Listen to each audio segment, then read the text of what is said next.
우리 오늘은 베드로후서 3장 12절 말씀으로 한번 옆 사람들과 인사할 텐데요. 하나님의 날이 임하기를 바라보고 간절히 사모합시다. 이렇게 한번 인사하겠습니다.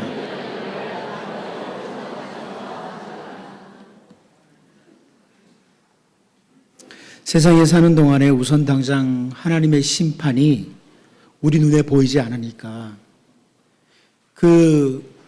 하나님이 당장 아무런 심판도 하지 않으니까 나타나는 현상, 이것에 대해서 사도 바울이 디모데에게 설명을 합니다. 디모데후서 3장 13절 말씀을 보면요, 악한 사람들과 속이는 자들은 더욱 악해져서 속이기도 하고 속기도 하나니 그럽니다. 악을 행하고 적당히 속이고 이렇게 살아가는 사람들에 대해서 하나님께서 막 바로바로 징계를 하시고 어떤 심판을 하지 않으시니까 이 악한 사람들은 더 악하게, 속이는 사람들은 더 속이면서 그렇게 살아간다. 적당히 악을 행하고 적당히 속이고 살면은 내게 어떤 유익이 오는 것으로 판단이 되기 때문에 더 악해지고 더 속이고 그렇게 살아가는 것이 마지막 때에 나타나는 현상이라는 것. 디모데후서 3장은 말세에 이런 일들이 나타난다 하는데 그 가운데 더 악해지고 더 속이고 사람들이 그렇게 된다는 거죠. 그런데 그러한 때라도 경건한 하나님의 사람들은 그 마지막에 하나님께서 분별하시는 날이 있다, 구별하시는 날이 있다, 이것을 바라보고 있다는 겁니다. 요한은 요한계시록 20장 12절에서요 또 내가 보니 죽은 자들이 큰 자나 작은 자나 그 보좌 앞에 서 있는데 책들이 펴있고 또 다른 책이 펴졌으니 곧 생명책이라. 죽은 자들이 자기 행위를 따라 책들에 기록된 대로 심판을 받으니 그럽니다. 큰 자나 작은 자, 세상에서 사는 동안에 어떤 위치에 있었든지 상관없이, 어떤 것을 소유하고 있었느냐하고도 관계없이 모든 사람들이 하나님의 그 영광스러운 보좌 앞에 서는 날이 있다, 이렇게 선포하는 거죠.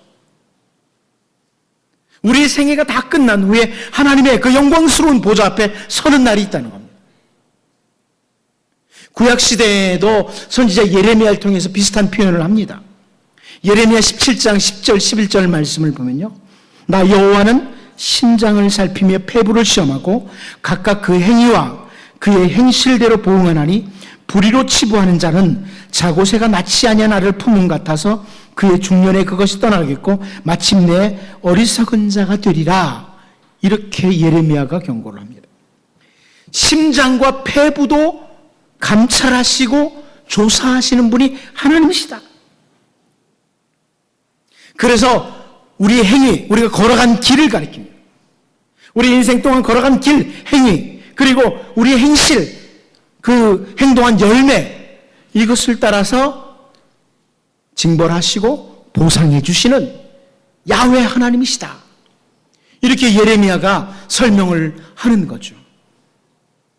우리를 위해서 이 땅에 오시고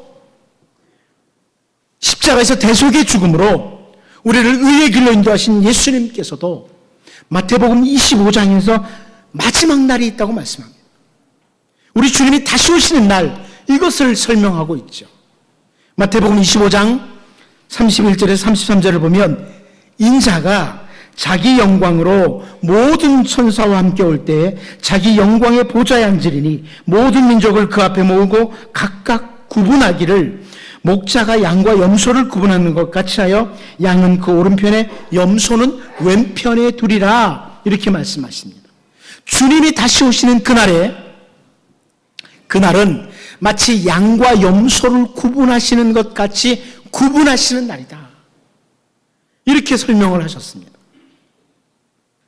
우리 주님 다시 오신 날에는 분명한 구별이 있을 거예요. 이 세상 사람들이 섞여 살고 있지만 분명한 구별이 있을 겁니다. 그런데 우리 주님이 다시 오시기 전에도 인류 역사 가운데 가만히 보면 하나님께서 종종 구별하시는 날들이 있었습니다. 예를 들면 애굽의 노예로 있던 이스라엘 백성들을 하나님께서 구원하시기 위해서 그 애굽에 10가지 재앙을 내리신 것을 우리가 잘 알고 있습니다.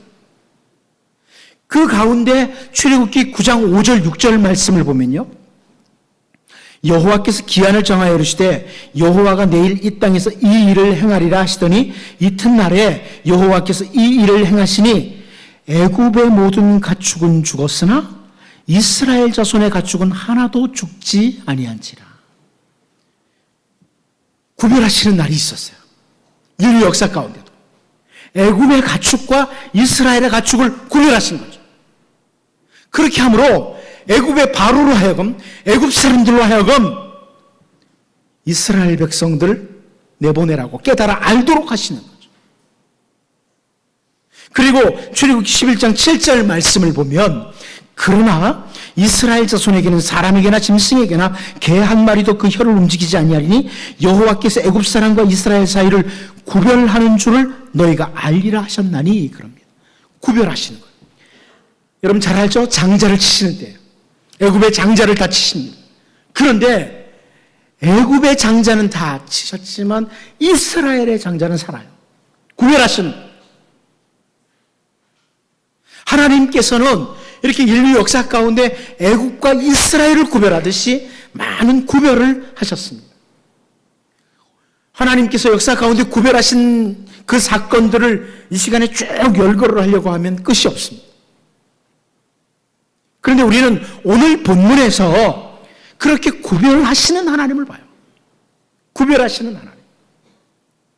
오늘 본문을 살피면서 이제 마지막 우리 주님 오시는 그날에 구별하시는 날이 있다.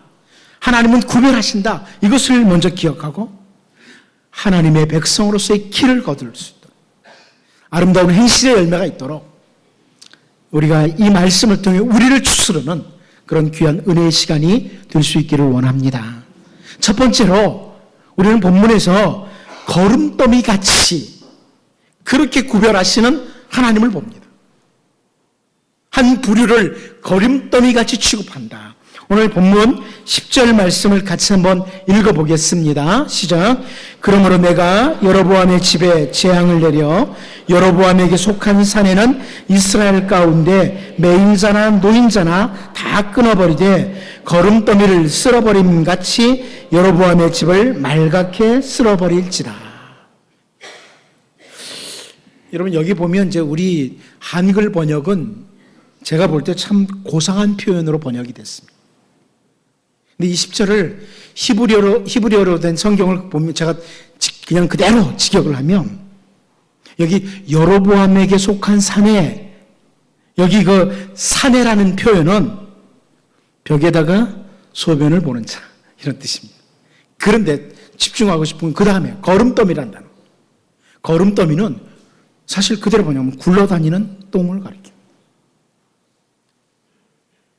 그 단어 자체가 그래요. 막 그냥 굴러다니는 똥. 그렇게 취급을 하겠다.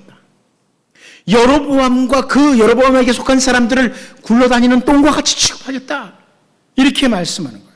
여로보암이 우상을 부어 만들고 하나님을 노엽게 하고 하나님을 등 뒤에 버린 그 죄로 인하여 여로보암에게 속한 남자들, 벽에 소변을 보는 자들을 굴러다니는 똥을 치워버리듯이 완전히 말갛게 치워버리겠다. 이렇게 말씀하시는 거죠. 다 이 말씀 무슨 말이에요? 전혀 아낄 필요도 없고 아낄 이유도 없다는 그런 말씀이죠. 굴러다니는 똥을 아끼시는 분이 있어요? 거름더미 그러면 왠지 좀 뭔가 그래서 필요한 데가 있지 않나 이런 생각이 들잖아요. 굴러다니는 똥은 존재 가치가 없다는 그런 의미예요. 말갛게 완전히 없애버리겠다. 하나님이 그 여로보암에게 속한 사내들을 구별해서 이렇게 취급하겠다. 굴러다니는 똥처럼 취급하겠다. 이렇게 말씀하는 거죠. 하나님께서 심판의 대상으로 구별을 하시는 날에는 돌이킬 길이 없습니다. 선지자를 통해서 이런 경고를 드릴 때라도 여로보암이 돌이켰더라면, 그 여로보암의 아내에게 이제 하나님께서 너희 집에 속한 남자들을 굴러다니는 똥 취급하겠다, 완전히 치워버리겠다, 이런 경고를 들을 때라도 이 여로보암과 그에 속한 사람들이 돌이켰더라면 그들은 심판의 대상으로 구별되지는 않았을 거예요. 하나님이 이때는 회개의 기회를 주시는 거예요. 돌이킬 기회를 주시는 거예요. 선지자를 통해서. 그런데 이 여로보암은요, 또 여로보암에 속한 사람들은 선지자 호세아를 통해서 호세아 11장 7절에서 이렇게 말씀을 합니다. 내 백성이 끝끝내 내게서 물러가나니, 내 백성이 끝끝내 내게서 물러가나니 비록 그들을 불러서 위에 계신 이에게로 돌아오라 할지라도 일어나는 자가 하나도 없도다. 바로 이런 모습을 여로보암과 그 가족들이 취하는 거예요. 하나님께서 선지자를 통해서 경고를 주실 때는 아직도 기회를 주시는 건데 이제라도 돌이키면 됐는데 끝끝내 물러가는 모습, 그것은 훗날 굴러다니는 똥과 같은 취급을 받을 것이다. 이것을 확인해 주는 거예요. 소돔과 고모라를 바라보면 하나님께서 어떻게 말갛게 완전히 치우셨는지가 보이지. 예수님께서 마태복음 25장 41절에서요. 또 왼편에 있는 자들에게 이르시되 저주를 받은 자들아 나를 떠나 마귀와 그 사자들을 위하여 예비된 영원한 불에 들어가라. 이렇게 말씀을 하십니다. 주님이 구별하시는 그날은 영원한 불로 들어가는, 완전히 말갛게 심판하는 심판의 날이라는 겁니다. 하나님을 등 뒤에 버린 그런 사람, 말씀을 거역하고 끝끝내 물러가는 굴러다니는 똥과 같은 사람과 달리 다니엘서를 보면 전혀 반대의 사람의 모습이 나타나죠. 전혀 반대의 사람. 다니엘서 12장 3절인데요. 지혜 있는 자는 궁창의 빛과 같이 빛날 것이요 많은 사람을 옳은 대로 돌아오게 한 자는 별과 같이 영원토록 빛나리라. 이렇게 말씀을 합니다. 굴러다니는 똥과 완전히 비교가 되는 빛나는 광채, 하늘의 별과 같은 존재가 있다는 겁니다. 그렇게 구별하시는 거예요. 하나님이 구별하시는 거죠. 왜 제가 이 다니엘서의 말씀과 비교를 하냐면 여기 다니엘서 12장 3절에 지혜 있는 자라는 단어는 분별력을 가진 자 이런 뜻이에요. 분별력이 있는 사람. 많은 사람을 옳은 대로 돌아오게 한 자, 말 그대로죠. 많은 사람을 의로운 길로 인도한 자예요. 여로보암은 분별력 있는 자가 아니었어. 올바른 분별력을 성실했고 다른 사람들까지도 분별력을 잃도록 만들었던, 잃어버리도록 만들었던 그런 사람이 바로 여로보암이에요. 의의 길로 인도하는 게 아니라, 많은 사람들을 의롭게 하는 것이 아니라 오히려 많은 사람들을 죄의 길로 끌고 갔던 사람이 여로보암입니다. 그래서 그 여로보암은 하늘에 빛나는 별과 같은 존재로 구별되는 것이 아니고 굴러다니는 똥과 같이 구별되는 거예요. 제가 목사로서 이곳에 앉아있는 성도들을 위해서 간절히 바라는 것이 있습니다. 우리 주님이 다시 오시는 그날에, 우리 주님이 구별하시는 그날에 여러분 말씀을 따라 올바른 분별력을 가지고 살았던 사람, 많은 사람을 진리의 길로, 의의 길로 인도한 사람들로 여러분 모두가 구별될 수 있기를 바랍니다. 그래서 굴러다니는 똥과 같은 자들이 아니라 빛나는 광채와 하늘에 빛나는 별과 같은 존재들로 우리 주님께 귀히 여김을 받는 주의 은혜의 백성들이 다 될 수 있기를 바랍니다. 두 번째로 열왕기 기자는 하나님께서 말씀하셨기에 구별이 된다. 이렇게 말씀하는 거죠. 하나님이 구별하신다고 말씀하셨다는 거죠. 오늘 본문 11절 말씀 같이 한번 읽어보도록 하겠습니다. 11절 같이 한번 읽어봅니다. 시작. 여로보암에게 속한 자가 성읍에서 죽은 즉 개가 먹고 들에서 죽은 즉 공중의 새가 먹으리니 이는 여호와께서 말씀하셨음이라 하셨나니. 여러분 여기 성읍에 죽으면 개가 먹고 들에서 죽으면 공중의 새가 먹는다. 이 표현은 사실 성경에만 등장하는 표현은 아니고요. 호모의 일리아드를 읽어보면 거기도 나타나는 그런 표현이죠. 그 당시에 주로 사용하던 별로 좋지 않은 죽음을 맞이하는 사람들에 대해서 이런 표현을 합니다. 그런데 이 멸망에 대한 표현이죠. 심판에 대한 표현인데 사무엘상 17장 44절에서도 보면 골리앗이 다윗에 대해서 그렇게 표현을 해요. 그 블레셋 사람이 또 다윗에게 이르되 내게로 오라 내가 네 살을 공중의 새들과 들짐승들에게 주리라 하는지라. 자, 이런 표현들이 그 당시에 많이 사용된 표현이에요. 그런데 우리가 주목하고 싶은 것은 이 본문 11절의 마지막 부분이에요. 이는 여호와께서 말씀하셨음이니라. 이렇게 구별하시는 이유는 하나님이 말씀하셨기 때문이라는 거예요. 하나님이 말씀하셨기에. 하나님이 여로보암의 집에 대해서 말씀하셨기에 말씀대로 반드시 성취된다. 이런 말씀이에요. 선지자 사무엘이 그 사무엘 당시에도 굴러다니는 똥과 같은 존재가 있었죠. 사울 왕입니다. 사울 왕에게 사무엘상 15장 29절에서 하나님이 어떤 분이신지를 설명해요. 사무엘상 15장 29절을 보면 이스라엘의 지존자는 하나님을 가리킵니다. 이스라엘의 지존자는 거짓이나 변개함이 없으시니 그는 사람이 아니심으로 결코 변개하지 않으심이니이다 하니. 변함이 없다는 거예요. 하나님 말씀하신 것은 반드시 성취하신다. 선지자 사무엘의 선포예요. 그런데 하나님께서 오늘 본문에서 여로보암에게 굴러다니는 똥을 완전히 치우는 날이 온다. 여로보암과 그 속한 자들을 제거하시겠다. 그렇게 선포하셨고 그것은 반드시 성취가 됩니다. 특별히 여러분, 이 열왕기서를 처음 읽는 독자들, 이 열왕기 상하를 처음 읽는 독자들은, 우리는 이제 세월이 흐른 뒤에 이 열왕기서를 읽잖아요. 그런데 처음 읽는 독자들은 여러분이 잘 아는 것처럼 남쪽 유다와 북이스라엘이 다 멸망한 뒤에요. 아수르와 바벨론에게 멸망한 뒤에 이 열왕기서를 처음 읽게 됩니다. 그 최초의 독자들은 열왕기서를 읽으면서 이 말씀대로 되었구나. 여로보암의 집이 이렇게 하나님이 말씀하신 대로 됐구나. 남쪽 유다와 북이스라엘이 하나님께서 말씀하신 대로 멸망을 당했구나. 이걸 확인할 수 있는 거죠. 말씀을 떠난 하나님의 백성들, 그들이 하나님의 말씀대로 멸망한 날이 이르렀다. 이걸 확인한다는 것입니다.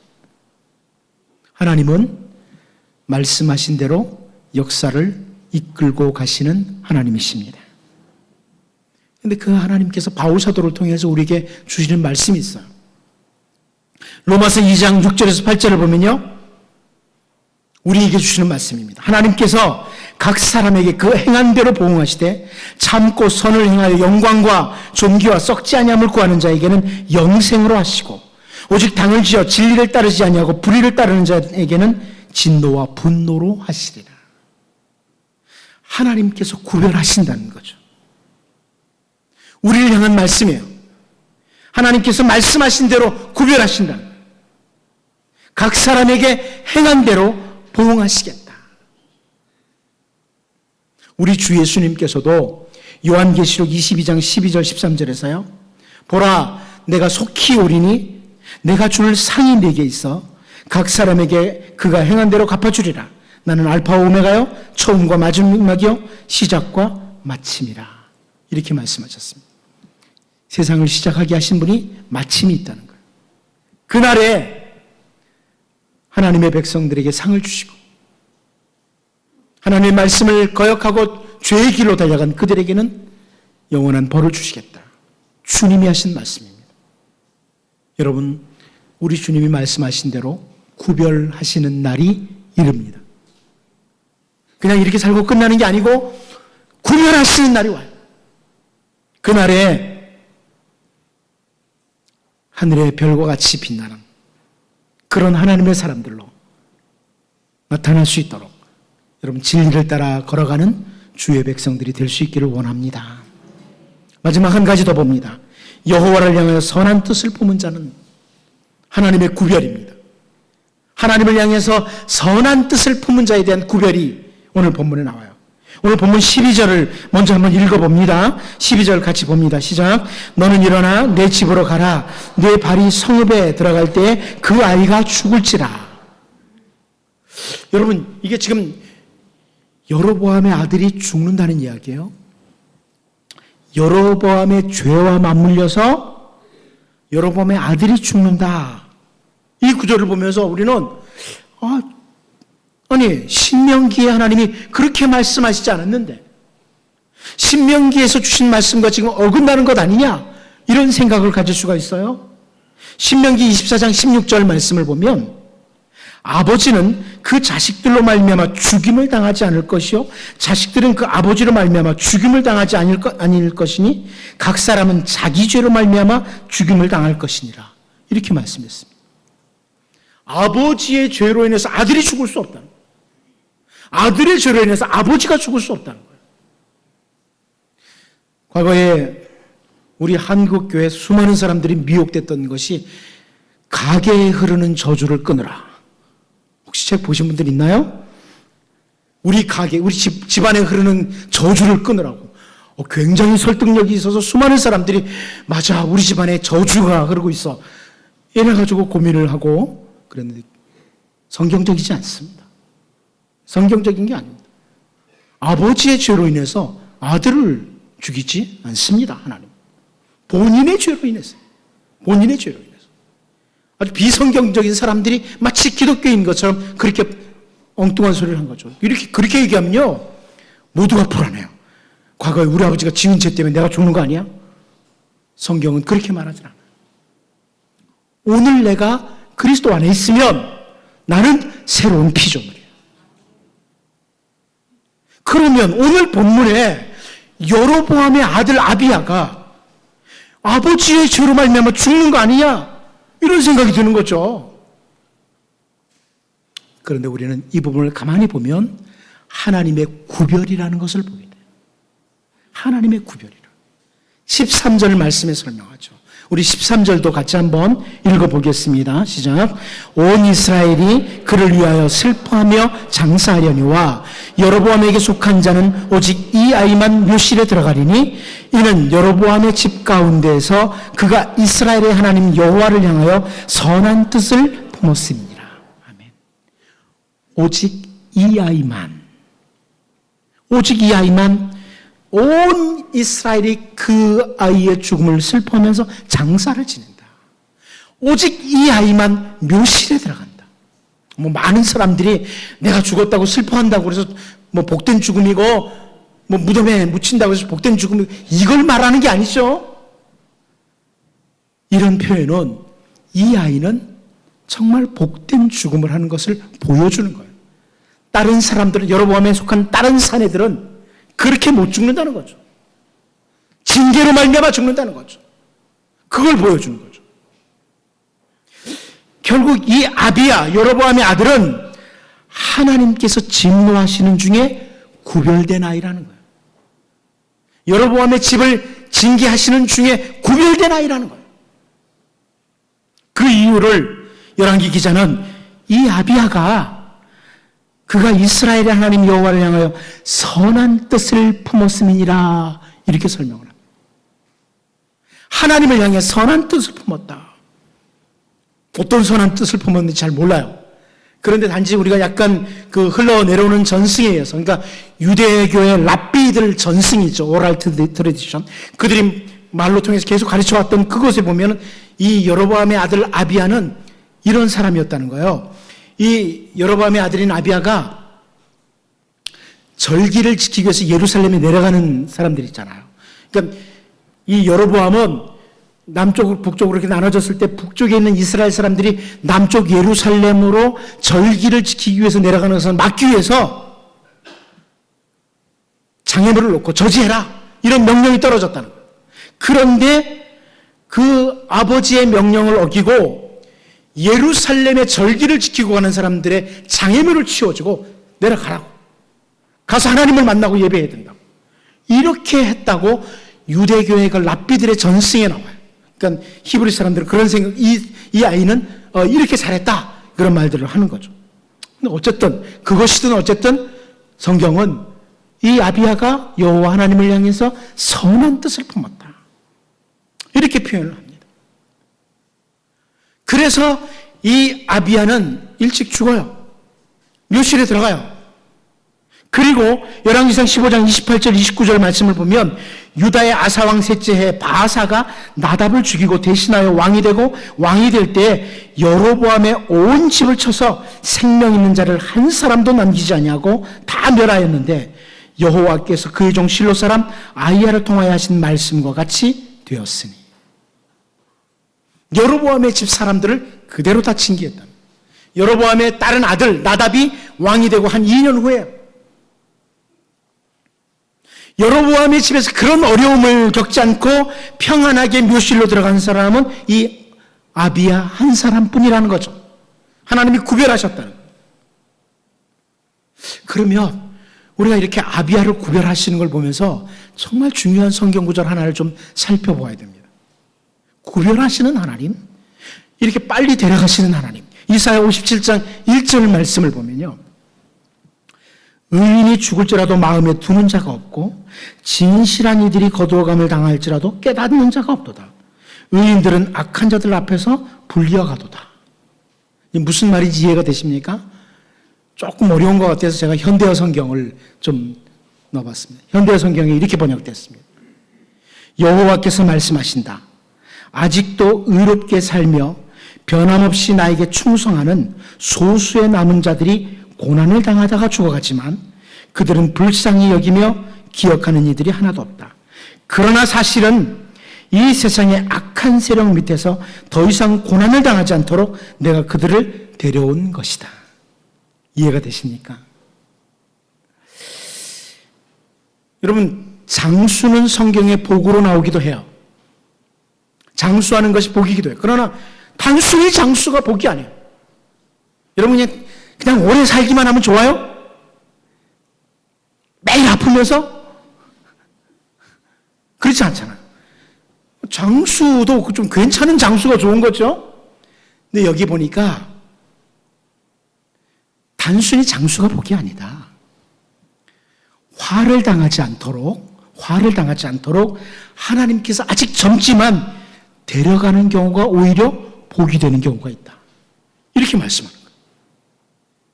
좀 빨리 하나님이 데려가셔도 그게 복일 수가 있어요. 저는 우리 한국에 참 좋은 목사님들, 참 괜찮은 목사님들이 좀 빨리 돌아가시네, 좀 아쉽네, 이런 걸 생각할 때가 종종 있어요. 유명한 분들이잖아요. 오카는 목사님, 이럴 때서, 이분들이 참 빨리 가셔요. 마음이 아프죠. 또 제가, 젊었을 때 정말 존경했던 분은 40세에 돌아가셨어요. 너무너무 좋은 분인데. 왜 그러실까? 여기 이사야 57장 1절에 보여주는 거예요. 악한 꼴 당하기 전에 미리 데려가시는 경우가 있다. 성경에도 나오죠. 누구예요? 유다가 바벨론에 의해서 멸망을 당하고 그 망하기 직전에 40살도 되지 않은 요시야라고 하는 아주 선한 왕입니다. 어떻게 보면 전무후무한 선한 왕인데 40세도 되지 않아서 그를 데려가시는, 그리고 남쪽 유다가 망하게 하시는, 구별하시는 하나님의 은혜가 있다는 거예요. 오늘 본문에 여로보암의 아들 아비야 몇 살인지 잘 몰라요. 그런데 그 여로보암의 집을 심판하시기 전에 하나님을 향해서 선한 뜻을 품은 그 아비야를 특별히 구별하셔서 먼저 데려가시는, 이것이 바로 하나님의 구별하시는 은혜라는 거예요. 제가 이렇게 말씀드리면 여러분 중에 좀 연세가 드신 분들은 나는 지금 벌 받은 건가? 이렇게 생각하시면 안 됩니다. 장수하시든 단명을 하시든 그게 중요한 게 아니라는 거예요. 중요한 것은 하나님을 향해서 선한 뜻을 품는 것. 그래서 하나님께서 특별히 구별하시는, 주님 다시 오시는 그날에도 구별하시는 이런 백성이 복이 있는 자라는 거예요. 여로보암 당시에 세상이 온통 어둡습니다. 모두가 다 어두워요. 그런데 그때에도 하나님을 향해 선한 뜻을 품은 아비야가 있었습니다. 이 세상이 어둡습니까? 답답하십니까? 세상이 왜 이러냐고 여러분, 세상이 어두운 때도 하나님을 향해서 선한 뜻을 품고 살아가는, 그래서 훗날 우리 주님이 구별하시는 그날에 굴러다니는 똥이 아니라 하늘의 별과 같이 영원토록 빛나는 주의 백성들로 설 수 있기를 바랍니다. 기도하겠습니다. 하나님 아버지, 우리 주님 다시 오시는 그날에, 구별하시는 그날에 우리가 굴러다니는 똥과 같은 존재가 아니라 빛나는 광채와 같은 하늘의 별과 같은 존재로 설 수 있는, 하나님이 구별하신다고 말씀하셨기에 그날에 하나님의 선한 뜻을 품고 살다가 특별히 은혜로 구별을 받는 주의 백성들로 서게 하여 주옵소서. 예수님의 이름으로 기도하옵나이다. 아멘. 우리 찬송가